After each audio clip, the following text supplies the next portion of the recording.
अस्सलाम वालेकुम। जी वालेकुम सलाम। बहुत शुक्रिया। क्या बन गया हमारे मुल्क का? कुछ मौलाना फजल रहमान साहब ने, कुछ इन्होंने मिसाइल छोड़ दिया, कोई बम धमाके जिस तरह हो रहे हैं। क्या हो गया हमारे मुल्क को कि किस तरह की प्रेस कॉन्फ्रेंसें आ रही हैं? 2 ढाई साल से कहाँ पहुंच गए हम जी। बस देखें, वो मुझे भी एक दोस्त का लाहौर से फोन आया। वो अभी हमने पहला तबसरा उसी पे कर रहे थे। मौलाना फजल रहमान वाले जो पंडोरा बॉक्स उन्होंने खोला है, जी। तो वो पता चला कि वो अभी अगली वीडियो तो चढ़ी नहीं, तो एक और पंडोरा बॉक्स खुल गया है। हाँ तो जी। ये बस जो है ना, हर आने वाले लम्हे में नए से नए पंडोरे बॉक्स खुलते जा रहे हैं। लेकिन बदकिस्मती से ये बिल्कुल उसी तरफ धकेल रहे हैं मुल्क को, जो 1971 वाली जो है ना वो सूरत हाल थी, कि इसी तरह जो है ना ये बिल्कुल मुतनाज़ा बना के हर चीज को। तो अब ये चीजें इनसे संभाली नहीं जाएंगी। ये बहुत मुश्किल रास्ता इन्होंने अख्तियार कर लिया है। अब अल्लाह आलम के सच्चा कौन है। वो जो नए नए पंडोरे बॉक्स बाद में खोल रहे हैं, या जिनके जमीर जो है ना वो जाग रहे हैं थोड़े थोड़े दिनों के बाद, तो अभी पता नहीं कि कितनों के जमीर और जागेंगे और कितनों के जमीर जाग के फिर सो जाएंगे या सलाह दिए जाएंगे। मगर बदकिस्मती से मुल्क बड़े बुरे हालात की तरफ जा रहा है जी। बहुत अजीब बात कर दी आपने कि मुल्क अजीब व गरीब और बदकिस्मती से खाई की तरफ जा रहा है। कतर के हमने देखे, उस वक्त सोशल मीडिया नहीं था। महरूमियां हैं कहीं पाई जाती, इसलिए कुछ लोग बेचैन हो गए हैं। जी महरूमियां तो है ही हैं, हम्म। लेकिन अब यही है ना कि लोगों का जो है ना वो ईमान और एतकाद ही उठता जा रहा है हर एक पर से। अच्छा। यानी पहले तो होता था ना कि लोग सियासतदान गलत काम करते थे, लोग फौज की तरफ देखते थे, फौज को फिर हटाते थे, किसी अदालतों की तरफ देखते थे। अब किसी के ऊपर किसी का एतमाद रह ही नहीं गया है। यानी ये हाल हो गया है इस मुल्क का कि कोई किसी पे एतबार नहीं कर रहा। यानी ये देखे ना कि कौन सा अदारा है जो मुतनाजा नहीं हुआ है। यानी इलेक्शन कमीशन को तो हमेशा से ही गालियां ही पड़ती रही है ना, लेकिन वो काम भी कुछ ऐसे करते हैं कि अब चारा ही कोई नहीं रह गया। अब देखें कि जीतने वाले भी रो रहे हैं और हारने वाले भी रो रहे हैं, और वो जो बड़े बड़े जो है ना ऑफिसर थे वो भी रो रहे हैं, और जो रिटायर होके चले गए हैं वो भी रो रहे हैं। अब हर कोई जो है ना वो ये रोना रो रहा है। तो ये बड़ी बदकिस्मती है। ये मुल्क जो है ना, ये इसको इस तरफ लेकर जा रहे हैं कि यहाँ और एनार्की फैलेगी और बदनज़मी फैलेगी। और फिर वही है कि जो इशारे मिल रहे हैं, शायद वो उस तरफ जाया जाए। ठीक। आज एक दोस्त का मुझे आया मैसेज कि नहीं, मार्शल लॉ नहीं लग सकता क्योंकि इनको फंडिंग नहीं मिलेगी पूरी दुनिया से। ओ भाई मेरे, फंडिंग उस मार्शल लॉ को नहीं मिलती जिसको बाहर की कोई आशीर्वाद हासिल ना हो। जो उनकी मर्जी के बगैर मार्शल लॉ लग जाए, उसको बाहर वाले फंडिंग नहीं देते हैं। आप फिर मगरबी दुनिया को क्या समझते हैं कि ये इनकी मर्जी के साथ जो मार्शल लॉ लगेगा उसको ये सब कुछ देंगे? बल्कि इनकी इसलिए ये आप भूल जाए कि आप ये कह रहे हैं कि जी हमारे फौज नहीं आ सकती या मार्शल लॉ नहीं लग सकता। अगर तो जिन्होंने लगवाना है उनकी आशीर्वाद हासिल है, तो फिर इनकी कोई मदद, बल्कि उनको ज्यादा मदद मिलेगी। आप फिक्र न करें इस चीज का। क्योंकि मर्जी इनकी शामिल होती है, ये शामिल हो जाते हैं कुछ ऐसे, ये जकड़ लेते हैं ये शिकंजे में। बाहर की ताकतें ऐसी हैं तो नाजरीन, जिसमें ये जकड़ लेते हैं तो जमीर क्यों जागने? पहले खावर मानिका का जमीर जागा, फिर फजल रहमान साहब को जमीर जागा, और फिर उसके बाद ये अब आज कमिश्नर साहब बोल उठे हैं। तो क्योंकि आप माशाल्लाह इंजीनियर हैं, पेशे के लिहाज से पढ़े लिखे हैं, पूरी दुनिया को आपने देखा है, तो कमिश्नर ने ये क्यों आके सरेआम चौराहे में हंडिया फोड़ दी? देखें जी, ये सब झूठे हैं, इनमें से कोई भी सच्चा नहीं है। अच्छा। कि अगर ये सच्चा होता ये कमिश्नर भी, तो उस वक्त बोलना चाहिए था जब ये पावर में था, जब इसको पता था कि ये काम करवाया जा रहा है। अगर उस वक्त ये इस्तीफा दे देता तो बात बनती ना। कहता है सीधी बात है, मुझे कह रहे थे गलत काम करो, मैंने नहीं किया, मैंने इस्तीफा दे दिया है।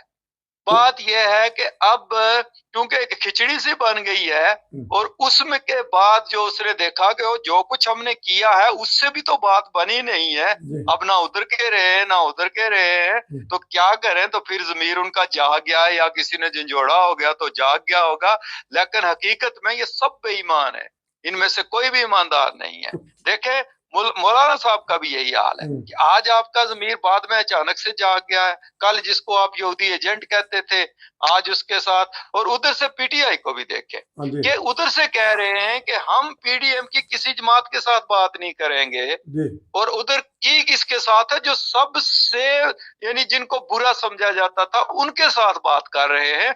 उससे अच्छी तो पीपल्स पार्टी थी, उससे अच्छी तो बेहतर था कि ये जो इनसे भगोड़े हुए हैं उनको ही कर लेते किसी और के साथ, या करते ही ना किसी के साथ। जब एक तरफ आप इतने बड़े बड़े नारे मारते हैं कि हमने उनके साथ बात नहीं करनी, ये तीनों ही टारगेट थे ना, मौलाना फजलुर पीपल्स पार्टी और नून लीग, तो जब उनको उनमें से एक को जो चुना है और जो सबसे वर्स्ट थे उनको आपने चुन लिया है, और आप कहते हो कि हम भी बड़े जो है ना, सब बेईमान है, इनमें से एक भी जो है ना, ये सब वक्त के पुजारी हैं, और जब इनको अपना इक्तदार में शराकत नजर नहीं आती, जरा मौलाना साहब क्यों बोले हैं कि वो हमेशा इक्तदार का नशा लूटते रहे, जब उनको लिफ्ट नहीं कराई है पीडीएम वालों ने भी तो उन्होंने भी शोर मचा दिया है। जो उनके बात वही है ना कि जब जो इमरान खान साहब के पीछे खड़े थे तो वो सारे ठीक थे, जब वो पीछे से हट गए तो उन्होंने उनका कच्चा चिट्ठा खोल दिया। अब मौलाना साहब के पीछे जो खड़े थे उस वक्त वो सारे ठीक थे, अब वो उन्होंने इनको जो है ना वो उतरी फेवर नहीं दी, तो अब वो सारे जो है ना वो उनके कच्चे चिट्ठे खोल रहे हैं। तो ये सब अपने अपने मफादात की जंग लड़ रहे हैं और इसमें मुल्क का नुकसान कर रहे हैं, मुल्क का नुकसान कर रहे हैं। जी हम जफर साहब कह रहे हैं, ये बताइएगा कि इनका मकसद क्या था? चलें आप ये तो फिर इस सवाल का तो जवाब दें, मकसद क्या था इनका? ज़हनी तौर पे तवाज़ुन उस वक्त खराब हो गया था या क्या वजह है? मकसद बताएं।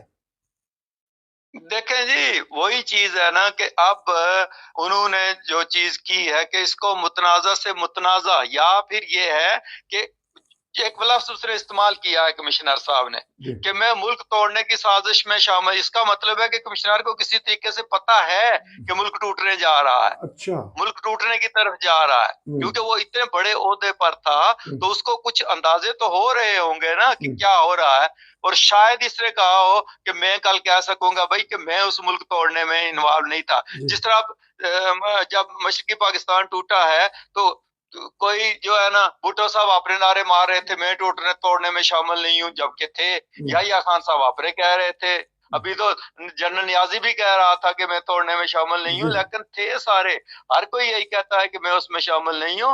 तो बात वही है कि इनका जमीर जो है ना वो जरा देर से जागा है और जमीर को सलाह दिया जाएगा। आप इनके जमीरों का फिक्र न करें, देखने कल कितनी कॉन्फ्रेंसें हो सकता है कि इनके रिश्तेदारों की, इनके बहन भाइयों की, या इनको ही पागल करार दे दिया जाए कि वो ये बंदा तो ज़हनी टेंशन में था, इसको तो कोई पता ही नहीं है कि क्या था, तो सारा कुछ फिर गोलमोल हो जाएगा। तो इनकी ये कॉन्फ्रेंसें उधर ही दरी की दरी रह जाएंगी। जोड़ने का क्या है तरीका? आखिरी 2 मिनट है, बहुत अच्छी बात की आपने, जोड़ने का तरीका भी तो बताए ना कि हमारा मुल्क जोड़ने का यही है कि ये जब तक लचक पैदा नहीं करेंगी सारी सियासी पार्टियां पीटीआई समेत जी, जब तक ये एक दूसरे के साथ मिलकर बैठने को ये रोला रप्पा खत्म कर देंगे और ये कहें कि भाई ठीक है अदालतों के दरवाजे खटकाएं, अपनी जंग वहां लड़े, चुप करके कहें जी ये एहतियाज वगैरह को छोड़ें, मुल्क जो है ना इंतहाई मुश्किल हालात की तरफ जा रहा है।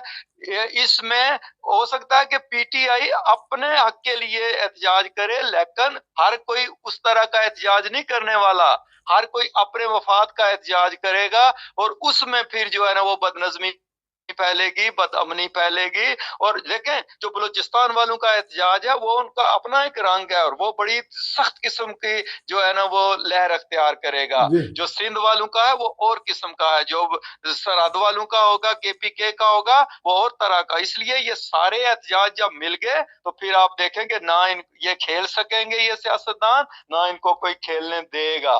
और ये जो ये सोच रहे हैं ना कि मार्शल लॉ नहीं लगेगा, अगर हो सकता है ना लगे, लेकिन अगर लगाने पे वो आ गए और लगवाने वालों ने लगवा दिया तो वो वो फिर उनकी पूरी सपोर्ट भी करेंगे। तो अगर जमहूरियत को नुकसान पहुंचेगा तो इन्हीं सियासतदानों की वजह से पहुंचेगा।